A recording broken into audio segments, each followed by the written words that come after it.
My name is Nick. I'm a senior, majoring in health policy and administration. I'm from Scranton, Pennsylvania, and I'm dancing for Penn State Lion Scouts this year. So we are tour guides on campus. We give tour guides with the admissions office, giving tours to like prospective students, accepted students, stuff like that. Do a lot of stuff with like chat rooms and phone-a-thons, just trying to get people to love Penn State as much as us, I guess. Well, through my organization, we always have a pretty decent thon effort, and ever since I was a freshman, I have been kind of going canning and attending different thon meetings, going to a thon with my organization. And it's such like a small knit group. I was really able to kind of find an appreciation for thon with just like a core group of like our members. So it kind of made me appreciate them and thon a lot more. For that one trip, I went to Ohio, Chagrin Falls, Ohio. It's called, like 15 minutes outside of Cleveland, and it was pretty interesting because that was the week after we beat Ohio State in the football game. So got some interesting looks, Penn State coming into Ohio to raise money. But yeah, it was really nice. A lot of people were extremely generous, and but a couple jabs, a couple jokes here and there, but it was nice. Well, when I was a senior in high school and I came to Penn State, I didn't actually know what thon was or anything like that. So once I got here on campus, I really learned more about it and kind of figured out that it was something that I really wanted to be a part of more and more as I kind of sophomore and junior, I kind of got more and more involved. So I think last year after thon, my junior year, I really decided next year I want to give it a shot and try to dance, and here I am. Well, I think when I forget what thon it was, maybe a couple years ago or my freshman year, the first time Devin Morkaiser came from Ned's Classified, I was super excited because that was like one of my favorite shows as a kid. So like I was super like, oh my god, like that's Ned.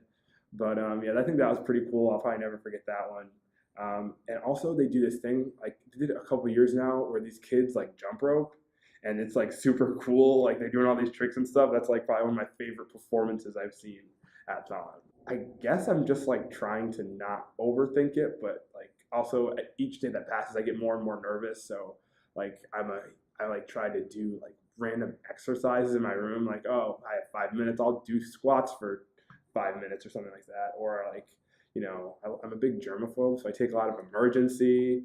Like, anything that like makes sense to me. Like, oh yeah, this will definitely help. But yeah, nothing too specific that like, because I feel like I'm just gonna have to hit the ground running.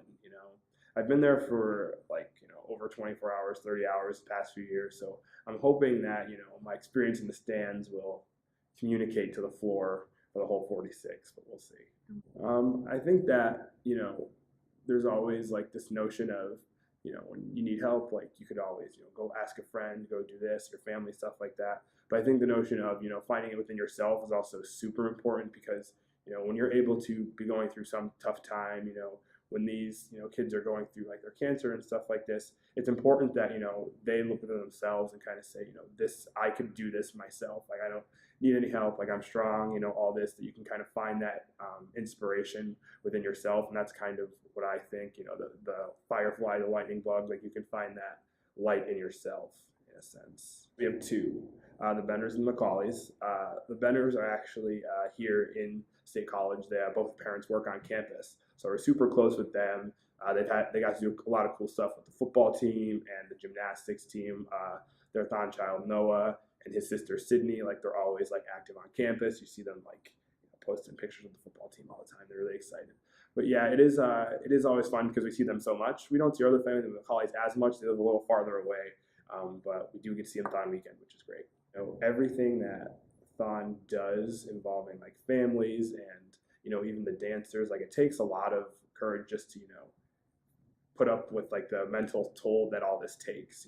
For the families, it's self-explanatory, going through such like a terrible disease, and the financial struggles that they might encounter that thon tries to alleviate, and then just looking at how much courage it takes for a group of college students to just kind of come together and say we want to help fight this disease. I think it's something that really speaks volumes about students here at Penn State, as well as the courage obviously that like the families and children have. No, I think respect. It's just like something that especially here at Penn State, like how like helpful we are to each other, and like how like nice we can be, respectful of like everybody who comes to thon, everybody who donates $1, anybody who donates a quarter. It's something that kind of illuminates in like the whole thon experience.